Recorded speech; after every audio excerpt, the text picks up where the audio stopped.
Seal, grab the spare key from the kitchen drawer, the one on the hook. Brett said it the way someone might ask you to pass the salt, casual, like it was already decided. His father, Earl Mackenzie, stood in the middle of my living room with his thumbs hooked into his belt loops, slowly turning to take in every corner. His eyes moved from the ceiling to the baseboards to the bay window overlooking the backyard, the way a man does when he's calculating square footage rather than admiring the view. I looked at Brett, then at Earl, then at Doreen, his mother, who was already running her hand along the kitchen counter with a small satisfied nod. No one had asked me anything. I smiled. I walked to the counter. I picked up the key. And then I said one sentence. The color drained from Earl Mackenzie's face so quickly that Doreen reached out to touch his arm, thinking he'd taken ill. Nobody else in the room understood why, not yet. People sometimes ask how I ended up in nursing. The honest answer is that I grew up watching my parents take care of everyone but themselves, and I suppose it left a mark. My father, Howard Reeves, spent 31 years on the line at an auto parts manufacturing plant outside Barrie, Ontario. He came home smelling of machine oil and metal dust, ate whatever my mother had left warming on the stove, and was back up before the sun the next morning without complaint. My mother, June Reeves, worked the circulation desk at the local public library for 26 years. She helped grade school kids find their first chapter books and organized the summer reading program every year, with a sign-up sheet she hand-lettered herself. Neither of them had much. They never talked about not having much. When I got into the nursing program at Georgian College, my father drove me to campus on the first day and carried 2 boxes up 3 flights of stairs without being asked. My mother packed a tin of shortbread for the dorm fridge and told me to eat real meals. Neither of them cried. But my father squeezed my shoulder in the parking lot in a way that told me everything he wasn't saying. I graduated in 2009. I took a position in the medical surgical unit at Royal Victoria Regional Health Centre, and I stayed there through staff shortages and budget freezes and the worst years of the pandemic. When double shifts became the default and the break room smelled like hand sanitizer and cold coffee from a pot nobody had time to replace. I stayed because the work meant something, even on the days it cost more than I had to give. I was 38 years old, and I had spent nearly half my life on a unit where the stakes were never abstract. I never expected that the hardest moment of my adult life would happen not in that hospital but in my own living room. On a rainy October evening, with a pot roast in the oven and the good napkins on the table. When my parents asked me to come to Sunday dinner the autumn I turned 34, I thought nothing of it. We had Sunday dinner most weeks.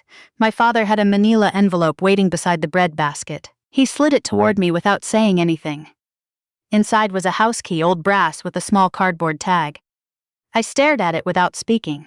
My mother covered her mouth with both hands. "We've been working toward this for a while," my father said. His voice was the careful, steady kind he used when he was trying not to show how much something meant to him. "We wanted you to have something solid, something that's just yours." They'd been saving since I finished school. They'd deferred the trip to Nova Scotia they'd planned for their 30th anniversary. They'd kept the old Hyundai 2 years past when it should have been replaced. They'd refinanced quietly, worked with a real estate lawyer my father had found through his union, and bought a tidy semi-detached on a quiet crescent in South Barrie. 2 bedrooms, a finished basement, a backyard with a cedar deck that caught the afternoon light. Not grand, just solid. Just permanent in all the ways my father had meant it to be. The deed was registered in my name alone. I cried in the car afterward. I sat in my parents' driveway for 10 minutes before I could see well enough to drive. I met Brett Mackenzie the following spring, at a birthday dinner for a mutual friend at a restaurant on Dunlop Street. He was funny and unhurried, and he was genuinely interested in what I had to say, which felt rare at the time. He worked in sales for a building supplies company. He'd grown up in Orillia, 40 minutes north. He called his mother every Sunday. We dated for 2 years, got engaged on a long weekend trip to Prince Edward Island, and married the following summer. By then I had already lived in the house for nearly a year and had painted the bedrooms and planted a perennial bed along the back fence. Brett moved in after the wedding.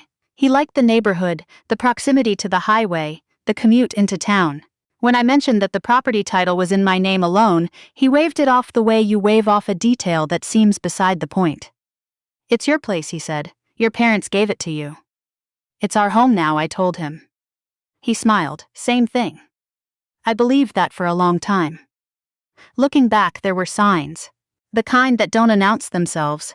They just accumulate quietly until one evening you realize they've been there all along. Brett's father, Earl, had made comments during visits about the condo fees in Midland going up again. Brett mentioned once, without pressing it, that his parents wouldn't always want to be that far north. Doreen had taken a careful tour of the main floor on one of her early visits, noting the ground-level rooms, the wide doorways, the layout. I thought nothing of it. I told myself every family had those passing conversations. When Brett suggested his parents come for dinner in October to properly see the house, I was genuinely glad. I wanted them to feel welcome. I spent 2 days preparing. I made a pot roast with pearl onions and a Worcestershire glaze using a method Doreen had once described from her own mother's kitchen. I put out the good napkins. I cut the grass one last time before the season turned. They arrived at 6. Earl got out of the car and stood in the driveway for a moment without speaking, looking at the front of the house with a slow deliberateness. Starting at the roof line, moving to the eaves troughs, noting the garage door, pausing on the one shutter that had shifted slightly from its mounting. He noticed things the way a tradesman notices them, not admiringly, assessingly. He shook my hand when he came inside. "Nice place," he said, but he was looking past me at the hallway when he said it. Doreen hugged me and said the entryway smelled wonderful. Brett was animated in a way I hadn't seen before company. He moved around the main floor with a kind of proprietary energy, pointing things out to his father. The 9-foot ceilings. The furnace replaced 3 years ago. The layout of the basement. He wasn't looking at me when he said these things. He was watching his father's face, waiting for something specific. Earl ran his hand along the kitchen island. He tested the tap pressure. He stood at the sliding door to the deck and looked at the backyard in silence for a long moment. Then he turned to Brett and gave one short nod. More room than I expected. Brett grinned. "I knew you'd like it." Dinner began well. Earl complimented the roast. Doreen asked about my unit at the hospital and listened with what seemed like genuine interest when I described the work. Brett refilled everyone's water glasses without prompting. For the first 40 minutes it felt entirely normal, a family dinner on a wet autumn evening. Then the conversation shifted in a direction I should have recognized faster. Earl set down his fork and folded his hands on the table in a deliberate way. "The condo association sent a notice last month," he said. "Fees are going up again, 2nd year running." Brett nodded. "You mentioned." "And the reserve fund study came back. They're projecting a special assessment in 2 years. Roof." Earl shook his head. "Place is just getting to be a lot." Doreen sighed. "We can't stay there forever." I said I was sorry to hear it. I meant it. Doreen looked around the dining room with a small smile. "This is so much more manageable, isn't it? Ground level. Actual yard." Earl looked at Brett. Brett looked at me. "We've been thinking," Brett said carefully, "about what the longer term might look like." I set my fork down very quietly. "There's more space here than we use," he continued. "The 2nd bedroom is basically storage. The basement's finished and we're never down there." Earl leaned back in his chair. "We'd contribute to expenses, cover utilities, do all the yard work and maintenance, not looking for charity." Doreen smiled at me with the warmth of someone who believed the conversation had already been resolved. "It would mean so much to be close to Brett. And to you, of course." Nobody was asking me a question. They were informing me of an answer. Brett reached across and touched my hand. "What do you think, Syl?" What I thought was that this conversation had started long before tonight. What I said was that I needed a moment. After dessert, a box of butter tarts from the bakery on Bayfield that Doreen preferred to homemade. Earl wandered to the living room while Doreen helped clear plates. Brett followed his father. When I came back through, Earl was facing the hallway, speaking quietly. I caught the tail end of it. "The corner room gets the morning light. That would suit your mother." Brett saw me and smiled. "Just talking about the layout." They were not talking about the layout. I sat on the sofa and waited. Within a few minutes, Brett was standing in front of me with the ease of a person who believes they've already won an argument they haven't started. He reached toward the bowl on the entry table where we kept spare keys. "I thought maybe we'd give Dad a set to hold on to," he said. He picked up the spare key and held it toward me. Earl stood across the room. Doreen had stopped moving in the kitchen. Everyone was watching. I smiled. "Of course," I said, "as soon as the co-title holders sign off." Brett blinked. "What?" "My parents retained a protected life interest in the deed when they transferred the property. The house can't have permanent additional residents without their written consent." The room went very still. Earl's hands shifted slightly at his sides. His jaw tightened. Brett stared at me and then laughed. A short sound with nothing easy in it. You never told me that. You told me the paperwork didn't matter. Doreen looked at Brett with an expression I couldn't immediately read. But you said she had already. She stopped. I took out my phone. I'd like to call my parents. Sylvia, this is not necessary. I think it is. My father answered on the second ring. His voice was calm. The Sunday evening calm of a man sitting in his favorite chair watching the news. I told him I had him on speaker, that Brett's parents were visiting, and that I had a question about the house. He explained it the way he explained things he'd thought through at length, steadily, without flourish. When he and my mother had transferred the title, they'd registered a life interest on the deed, drawn up by a real estate lawyer and reviewed by a family law lawyer both. The property could not be permanently occupied by additional residents, transferred, or used as security without the written witnessed consent of all protected parties. The clause had been specific and intentional. We'd heard too many stories, my father said simply, about people losing what their families built for them. We wanted to make sure that couldn't happen to you. A long silence followed. Thank you, Dad, I said. I'll talk to you soon. Everything all right? It will be. I ended the call and set my phone on the coffee table. Then I walked to the second bedroom, the one Brett called storage, which was actually my desk and the place where I kept household files on a laptop I synced to a shared folder. 8 months earlier, Brett had asked me to back up some documents there. I hadn't looked at them closely at the time. 3 weeks ago, while searching for a household budget spreadsheet, I'd opened a subfolder by accident. I'd closed it without reading it. I hadn't known why exactly. I think I'd known exactly why. I carried the laptop back to the living room. What are you doing? Brett asked. Showing everyone something you've already seen. I turned the screen so the room could see it. The folder contained 17 documents. I opened the first, a shared file titled simply Mackenzie Move Plan, and I began to read aloud. Mom's room, main floor bedroom, southeast facing.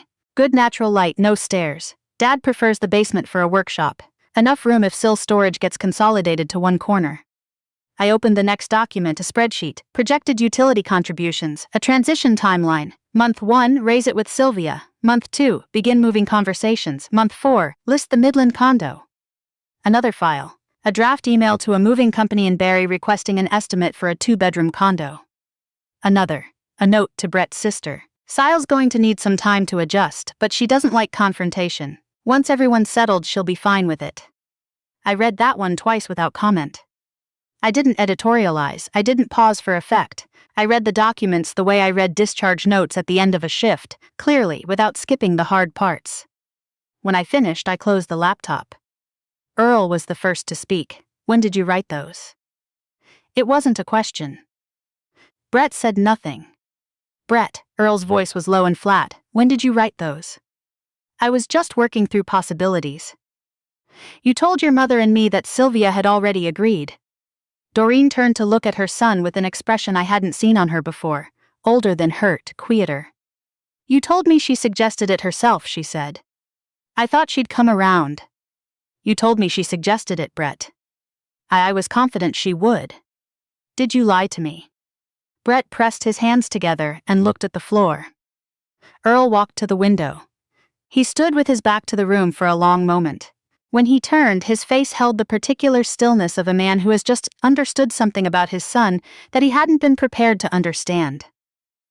I raised you, he said quietly, to tell the truth, most especially to your wife, most especially about something that belongs to her. Dad, I? Don't, Earl raised one hand, just that. He crossed the room and stopped in front of me. He reached into his jacket pocket and placed a key on the coffee table.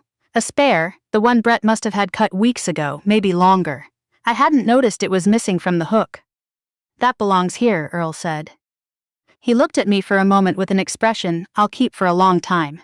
Not pity and not guilt exactly, but the careful look of a man who is choosing to see clearly when he would have preferred not to. Your parents did right by you, he said. I'm sorry my son didn't. He turned to Doreen. We're leaving. Doreen stood. She looked at me with the expression of a woman who has just learned she was used as a prop in a play she hadn't auditioned for. I wouldn't have come tonight if I'd known, she said. I want you to know that. I believed her. The front door closed softly. Brett and I stood in the living room without speaking. Outside, the rain had come on harder. A car pulled out of the driveway. I was going to tell you, he said finally. When? When it felt like the right time. And when would that have been? No answer. After the boxes were unpacked, I asked. After it was already done? He sat on the sofa and put his face in his hands. I thought once you saw how much it meant to them you'd be glad. You're always so good about things, Syl. You always figure out how to be okay with things. I sat across from him. Do you know what I've never said to a patient? Not once in 14 years? He looked up. You'll feel better once it's done. I let that land. Because it's not my decision to make for someone else. Not when their body is involved. Not when their life is involved. You explain, you wait, you ask again if you need to, and you never, not once, assume that someone's silence means yes. That's different. It's exactly the same. You planned my future without asking me. You built a timeline around my silence. You counted on me not wanting to cause a problem. I looked at him directly. You knew me well enough to use my patience against me. That's not something small, Brett. He didn't argue. That was the part that surprised me most. He didn't find a counter-argument. He just sat there, and in his silence I understood something I had been carefully not understanding for a while. He had been so certain of my eventual compliance that he hadn't thought of it as betrayal.